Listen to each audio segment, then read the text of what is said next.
Good morning BPS students. Vivekanand public school top के YouTube channel में आप सबका स्वागत है। आज हम विसर्ग संधि के बारे में अध्ययन करेंगे।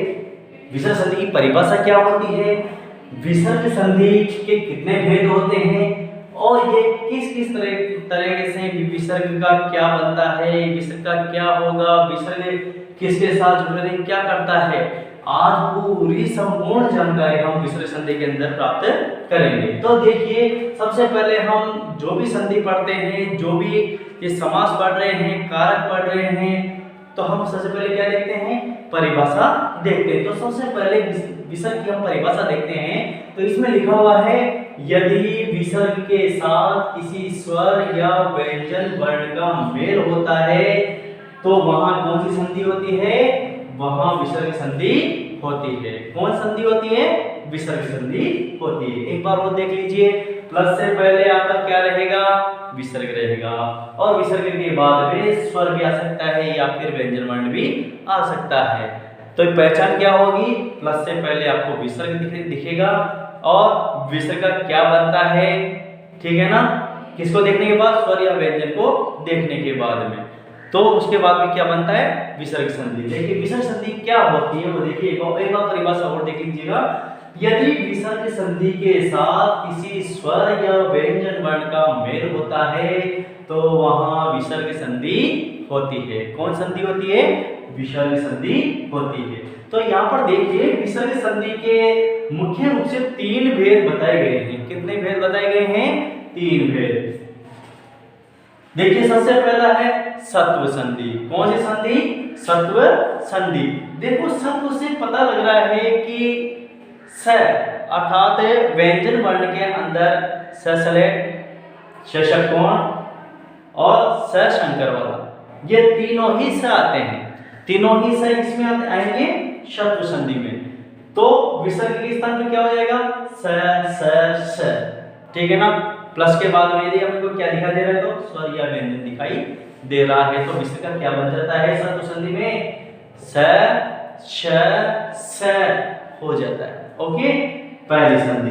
दूसरी है उत्व संधि। उत्व में नाम से पता लग रहा है, विसर्ग के स्थान पे क्या हो जाएगा, उ हो जाएगा। कब हो जाएगा, जब हमें प्लस के बाद में क्या दिखाई दे, स्वर या व्यंजन वर्ण दिखाई दे। ओके, नीचे नंबर 3 नंबर का जो नियम है उसमें देखिए, रुत्व संधि। रुत्व में क्या बन रहा है, र, तो अर्थ बनेगा कि विसर्ग के स्थान पर र हो जाता है। क्या हो जाता है, र हो जाता है। वो अब कब कैसे कैसे होता है वो देखिए आप। अब हम उदाहरण के माध्यम से इसको समझेंगे। तो देखिए सबसे पहले हम सत्व संधि पढ़ेंगे। सत्व संधि का जो सूत्र है वह है विसर्जनीयश्च स। विसर्जनीयश्च स अर्थात विसर्ग का क्या बन जाता है, स बन जाता है। अब इस स के अंदर तीनों ही स आ जाते हैं, ठीक है। अब वो कैसे कैसे आते हैं वो देखिए। अब कब आते हैं, ठीक है। अब देखो, पहले इसमें पहला सूत्र चलेगा, ठीक है ना। पूरा सूत्र तो ये है, परंतु अब तीनों के अलग अलग सूत्र हैं। स सलेट का अलग सूत्र है, स शंकर वाले का अलग सूत्र है और स षट्कोण वाले का अलग सूत्र है। तो देखिए सबसे पहले पहला वाला है, प्लस से पहले आपको प्लस से पहले विसर्ग आए और प्लस के बाद में त और थ यदि आपको दिखाई दे रहा है तो विसर्ग का क्या बन जाएगा, आधा स बन जाता है। आगे बात समझ में देखिए, तुम्हारा प्लस से पहले यदि विसर्ग है और प्लस के बाद में त और थ यदि आपको दिखाई दे रहा है तो विसर्ग किसमें बदल जाएगा, स में बदल जाएगा। कौन से स में, स सलेट वाले में, ठीक है। तो स सलेट वाला कब बनता है विसर्ग का, जब प्लस के बाद में त तलवार और त थन यदि आपको दिखाई दे रहा है। इसके बाद में दूसरे नंबर सूत्र देखिए। दूसरा सूत्र है, प्लस से पहले यदि आपको विसर्ग दिखाई दे और प्लस के बाद में यदि आपको च और छ तालव्य वर्ण यदि आपको दिखाई दे रहे हैं तो विसर्ग का क्या बन जाता है, स शंकर वाला बन जाता है, और वो भी पूरा नहीं बनेगा, आधा बनेगा। ओके, इसके बाद थर्ड नंबर में देखिए, प्लस से पहले विसर्ग हो, प्लस के बाद में ट और ठ मूर्धा वर्ण यदि आपको दिखाई दे रहे हैं तो इसका क्या बन जाएगा, विसर्ग का ष षटकोण वाला बन जाता है। और कैसा, आधा। ठीक है, तो एक बार देख लीजिए, प्लस से पहले यदि विसर्ग हो, प्लस के बाद में त थ दंते वर्ण आपको दिखाई दे रहे हैं तो विसर्ग का ष वाला बन जाता है। और प्लस से पहले यदि विसर्ग हो, प्लस के बाद में च छ तालव्य वर्ण आपको दिखाई दे रहे हैं तो विसर्ग का स संकर वाला बन जाता है। और थर्ड में देखिए विसर्ग, प्लस से पहले विसर्ग और विसर्ग के बाद में ट ठ मूर्धा वर्ण यदि आपको दिखाई दे रहे हैं तो विसर्ग का क्या बनता है, ष षटकोण वाले बन जाते हैं। अब इन तीनों सूत्रों को हम उदाहरण के माध्यम से देखते हैं। तो देखिए नमः प्लस ते, ये सब लिखा हुआ है। प्लस से पहले क्या दिखाई दे रहा है, विसर्ग। विसर्ग के बाद में त, देखिए त आपको दिखाई दे रहा है तो विसर्ग का क्या बन जाता है, आधा स। ये विसर्ग का आधा स बना दिया। अब नमः शब्द है, नम शब्द रह गया, विसर्ग का तुमने स बना दिया, अब नम रह गया। तो नम के नंबर हम क्या लगाएंगे, नंबर 1, और विसर्ग का स बन गया तो नंबर 2, और इधर ते शब्द बचा हुआ है और नंबर 3। अब नंबर के साथ कुछ सेट कर देंगे, नम ये नम, स ये स, ते ते। तो क्या संदेश हुआ, नमस्ते। इसके बाद में उदाहरण नंबर 2 देखिए, पुनः प्लस च शब्द आपको दिखाई दे रहा है। पहला शब्द है पुनः, सेकंड है च, प्लस से पहले क्या दिखाई दिया, विसर्ग। क्या दिखाई दे रहा है, विसर्ग। ठीक है, विसर्ग के बाद में आपको क्या दिखाई दे रहा है, च वर्ण। क्या दिखाई दे रहा है, च वर्ण। बेटा दिखाई दे रहा है ना, प्लस से पहले क्या दिखाई दे रहा है आपको, विसर्ग। Okay, thank you. तो प्लस से पहले आपको विसर्ग दिखाई दे रहा है, प्लस के बाद में क्या दिखाई दे रहा है, च वर्ण। Okay okay. इसके बाद में जैसे ही च बाद में आ रहा है तो विसर्ग हम क्या बना देंगे, स।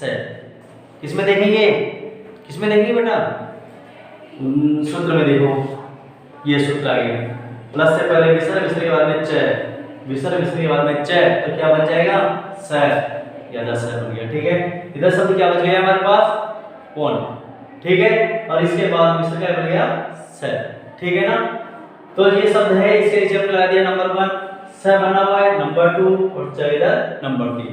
नंबर के साथ सेट कर देंगे नंबर 1 पे कौन, इसके बाद में स, इसके बाद में च, तो पुनश्च शब्द निष्पन्न होता है। ठीक है ना। अब नंबर 3 पर देखिए, धनु प्लस टंकार है, यह शब्द आपके सामने लिखा हुआ है। धनु प्रथम वर्ण और टंकार है द्वितीय शब्द। ठीक है, तो देखिए धनु प्लस से पहले देखिए क्या दिखाई दे रहा है, विसर्ग। विसर्ग के बाद में ट, ट दिखाई दे रहा है, तो इसके स्थान पे क्या हो जाएगा, विसर्ग के स्थान पे स, षटकोण वाला, षटकोण वाला बन गया।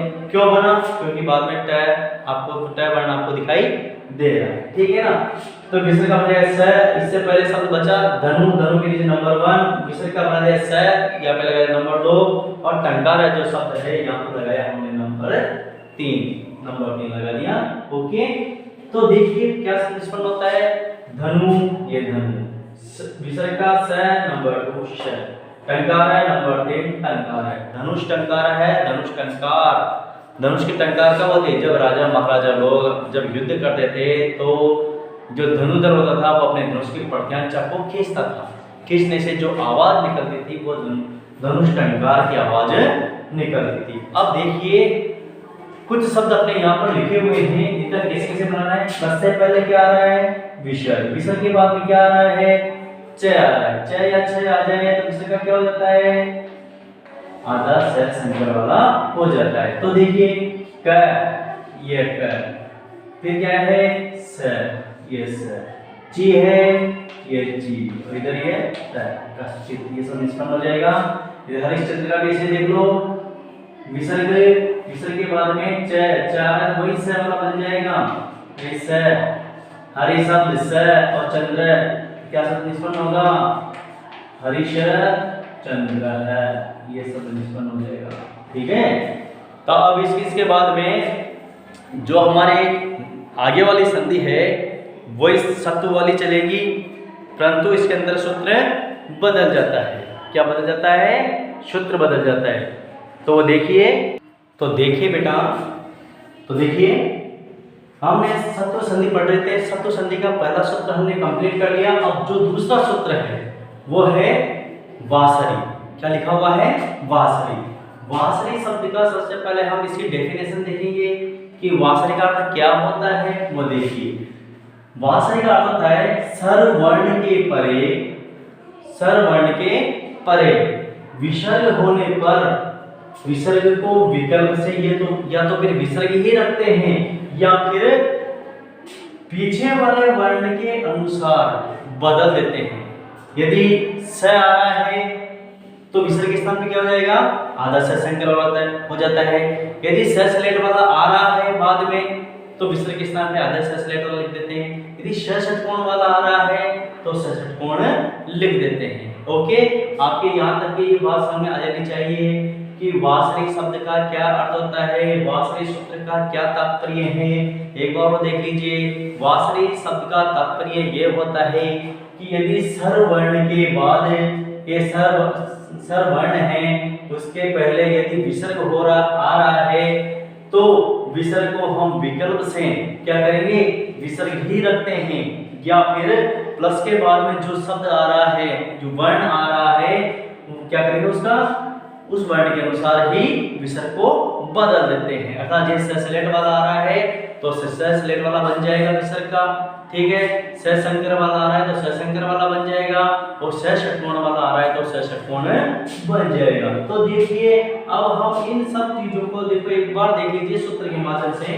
प्लस से पहले क्या हो? विसर्ग हो। क्या हो? विसर्ग। और प्लस के बाद में स सरगम, स षटकोण, स स्लेट यदि आपको दिखाई दे रहा है तो देखिए क्या होता है, विकल्प से या तो हम यो उतार देते हैं, ठीक है ना। इस शब्द में कोई परिवर्तन नहीं करेंगे, यो उतार देंगे और दूसरे वाले शब्द को भी यो ही उतार देते हैं, ठीक है। यदि ऐसा नहीं हो तो हम ऐसा भी कर सकते हैं कि विसर्ग के स्थान पर मतलब चेंज तो करना है, ठीक है ना। तो जब विसर्ग के स्थान पर हम चेंज स आपको दे रहा है इधर क्या हो जाएगा? आधा स बन जाएगा। स षटकोण वाला इधर दिखाई दे रहा है तो विसर्ग का स षटकोण वाला बन जाएगा। स स्लेट वाला यदि आ रहा है तो यहाँ पर विसर्ग क्या होता है? स स्लेट वाला हो जाता है। दोनों बात क्लियर? यस। अब देखिए, अब हम इनको उदाहरण के माध्यम से समझते हैं। तो देखिए, सबसे पहले लिखा दुहु प्लस शासन। दुहु मतलब शासन, ठीक है। तो दु से पहले देखो, ये प्लस से पहले क्या शब्द आ रहा है? दु। दु में क्या है? विसर्ग। विसर्ग के बाद अब क्या दिखा रहा है? स। ये देखिए, ये स दिखाई आपको दिखाई दे रहा है, ये वाला है ना। तो ये स है तो हम चाहें तो यहाँ पर आया, देखो विसर्ग को विकल्प से विसर्ग ही रखते हैं। यदि आप दु शब्द यूं ही लिख देते हो तो भी सही माना जाएगा और शासन यूं ही लिख देते हो तो भी सही माना जाएगा। यदि आप ये शब्द यूं प्लस केवल आपको प्लस का निशान हटाना है, दुहु प्लस को हटा दो तो दु शासन, बुरा शासन जिसे हम कह सकते हैं, ठीक है। बुरा शासन तो दु शासन, ठीक है। इसके बाद में यदि आप ऐसा नहीं कर पा रहे, कुछ चेंज करना चाहते हैं, कुछ हट के करना चाहते हैं, तो आप ये हो सकता है कि प्लस के बाद में यदि आपको स दिखाई दे रहा है तो ये वाला स, ये यहाँ तो पूरा है परंतु यहाँ पर विसर्ग का आधा स हो जाता है। जो स आपको यहाँ दिखाई देगा वही आपको विसर्ग के स्थान पे लिखना है। तो क्या शब्द निष्पन्न हो जाएगा? दु का दु, विसर्ग क्या बनाया? आधा स या आधा स, और शासन शब्द इस से यहाँ लिख देते हैं तो दुशासन, ये शब्द भी आपका सही माना जाएगा। ओके, इसके बाद देखिए उदाहरण, हरि प्लस सेते, ये लिखा हुआ है प्लस से पहले विसर्ग, प्लस से पहले क्या है? विसर्ग, ठीक है ना। विसर्ग के बाद में क्या लिखा रहा है? वैसे संकर वाला, तो विसर्ग के स्थान में हम क्या कर देंगे? या तो हम विसर्ग का विसर्ग लिख देते हैं या फिर से के स्थान पर आधा स लिख देते हैं। ओके, तो हमारा क्या शब्द निष्पन्न हो जाएगा? ये सब हम यदि हम योमय बताना चाहें तो अपन लोग केवल यहाँ से केवल प्लस का निशान हटाना है, प्लस का निशान हटा दो तो हरि योमय आ जाएगा और से शब्द योमय आ जाएगा, ठीक है। यदि हम ऐसा नहीं करना चाहते, कुछ हट के करना चाहते हैं तो इससे यहाँ दिखाई देता तो विसर्ग भी आधा स हो जाता है। तो हरि, ये हरि विसर्ग का बना दिया, स ये स और से शब्द योमय उतार देते हैं तो हरिष्ठेते, ठीक है। इसी तरह देखिए नेक्स्ट, निहि प्लस स्वार्थ है, ये शब्द लिखा हुआ है, प्लस से पहले निहि शब्द है, इसके बाद पीछे क्या लगा हुआ है? विसर्ग। विसर्ग के बाद में क्या है? आधा सस्लेट वाला है, ठीक है ना। से सेलेक्ट को देखते हुए विसर्ग या तो विसर्ग युवाएं उतार देते हैं, यानी निहित शब्द हम युवाएं उतार देंगे और प्लस को हटा देते हैं, स्वार्थ शब्द युवाएं ही उतार देते हैं, तो निहित स्वार्थ है ये शब्द आ जाएगा। यदि हम कुछ अलग करना चाहते हैं तो से शब्द यहाँ पे दिखा दे रहा है, विसर्ग का भी यही से हो जाएगा, से सेलेक्ट हो जाता है तो सब्सट्रैक्ट इसका हो जाता है, तो क्या सॉल्यूशन होगा, निस्वार्थ है, ये शब्द आपका निष्पन्न हो जाएगा। इसके बाद में हम सत्व संधि ही पढ़ेंगे, ठीक है ना। यदि आपको हमारा ये वीडियो पसंद आया है तो आप अधिक से अधिक कमेंट्स कीजिए, चैनल को सब्सक्राइब कीजिए और हमारे जो वीडियोज हैं उसको अधिक से अधिक लाइक कीजिए, ठीक है। तो अब हम आगे जो पढ़ेंगे उसमें पढ़ेंगे सत्व संधि, ठीक है ना, उसमें भी आगे सत्व संधि ही चलेगी, ठीक है।